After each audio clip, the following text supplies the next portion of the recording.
দাঁতে যদি severe pain হয়, দাঁতে যদি খুব যন্ত্রণা হয়, দ্য ফার্স্ট থিং ইজ যেটা করা উচিত সেটা হচ্ছে যে ডেন্টিস্টকে দেখানো। বাট তখন যদি অ্যাভেলেবল না থাকে তাহলে ফার্স্ট থিং হচ্ছে উষুম গরম জলে একটু নুন ফেলে কুলুকুচি করুন।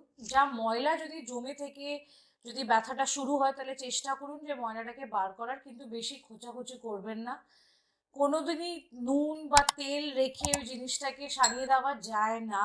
সেফটি পিন দিয়ে অনেকে খোঁচায়, সেটাও করা উচিত না। আইদার ইউজ আ ফ্লস বা আমাদের টুথপিক পাওয়া যায়, ফ্লসের পেছন দিকে একটা পয়েন্টেড এজ থাকে যেটা দিয়ে আমরা, যেরকম এই ফ্লসে আমাদের একটা পয়েন্টেড এজ আছে যেটা দিয়ে আমাদের জমে থাকা খাবারটা বার করে দিতে পারি।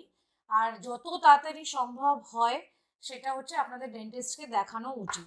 কেন কি ব্যথা হতে পারে আইদার দাঁতে পোকা লাগার জন্য, যেটাকে আমরা বলি ক্যাভিটি, বা মাড়ি ফুলে যেতে পারে বিকজ খাবার জমার জন্য।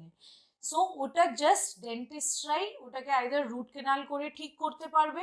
দাঁতে পোকা লাগলে যদি ডিপ ক্যাভিটি হয় বা মাড়িতে যদি ময়লা জমে দাঁত ব্যথা করে তাহলে ওটাকে আমরা স্কেলিং বা রুট প্লেনিং করে ময়লাটাকে বার করে দাঁতের সব ব্যথার সমস্যাটা দূর করতে পারবো।